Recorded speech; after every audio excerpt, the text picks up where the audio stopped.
Hello, this is Ewan Watts, and I'm recording the practical part of my history hip home learning. I'm going to cut and I'll have turned the camera around. Okay, so here I am with the second part. So here are the weapons I'm going to be testing on the dummy over there, and these are the kind of weapons that a soldier would have had or could have made on their own in their free time if they weren't going up over, or if they'd lost one of their weapons and they had to make it out of what they could find. So everything here is made by me from scratch, even that blade there, apart from the shovel. So I'm gonna do another cut, and that'll be me talking about each weapon, and then I'll do the testing. Alright, this is the first weapon, a mace that a soldier could have made out of a large iron bar and some shrapnel, and attached it to stick for a handle. I used a large iron bar, as you can see, but I used bamboo canes and duct tape to form the handle. This weapon could also have been like a real army discharge, no, not discharge, something a soldier would have been supplied with to fight with, because they were also given small maces for hand-to-hand combat. On to the next weapon. The next weapon would be this kind of knife, I suppose you'd call it. What I made it from was old bits of aluminium cans. Then I fired them in my forge, gave it a handle out of a old wooden plank, and then nailed it against the wooden plank. The soldier could have made this out of any bit of shrapnel, sharp bit of shrapnel from the shells that were constantly being fired over either side of the trenches, and they would have also have been a kind of comfort to have just a something you could hold in your hand that you knew could help you in a situation. Even if it was your only weapon, you still felt like you'd have some chance.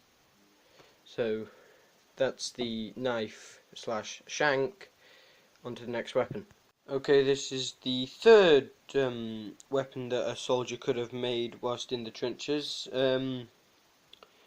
It is you could say it was a larger mace or a spiked club, but this would have been quite a common weapon built by soldiers, mainly because of how easy it is. It takes one bit of wood and some nails or sharp bits of metal stuck into it to create it, and it would be very useful because you could just have it in your belt or just have it in your hand.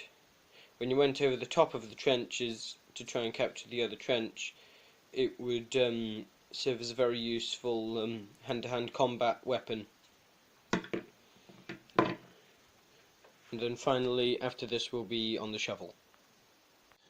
Alright, so here is the final tool that soldiers would have used, well, have been given in the trenches that they could have used as a weapon, and that would have been their shovel. Because they were supplied with shovels because of trench digging. They may have either needed to dig more trenches or just to help fix the old trenches if they were sinking, so they needed more mud shoveled on them.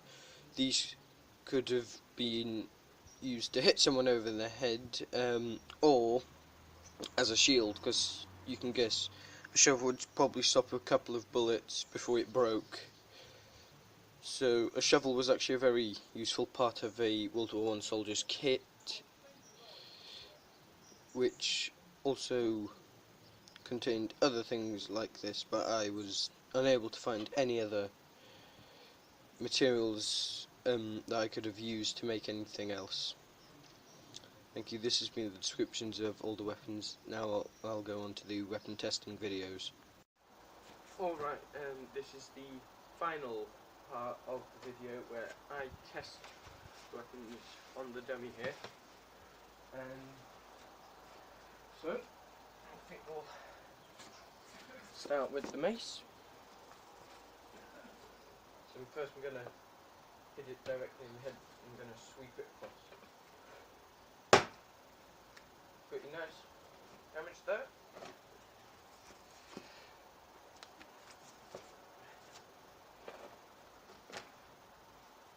Next, sweeping attack.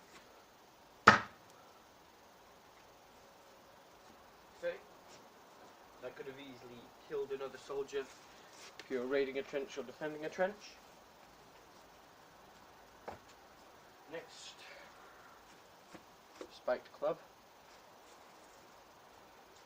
So, obviously I might not get it because the ball's kind of frozen, but the spikes would quite likely penetrate the opposition's skin. So, straight down. Well, bits are flying off it, and from the side. Oh, that did stick in. Very nice. Now, the knife. Now, this thing isn't sharp, so you probably won't get a good idea, but kind of show you how they'd have used it. Probably kind of slashing attacks, or stabbing like that. So yes, that probably wouldn't have killed someone, but it would have certainly hindered them in battle. And finally, the shovel. So you can go.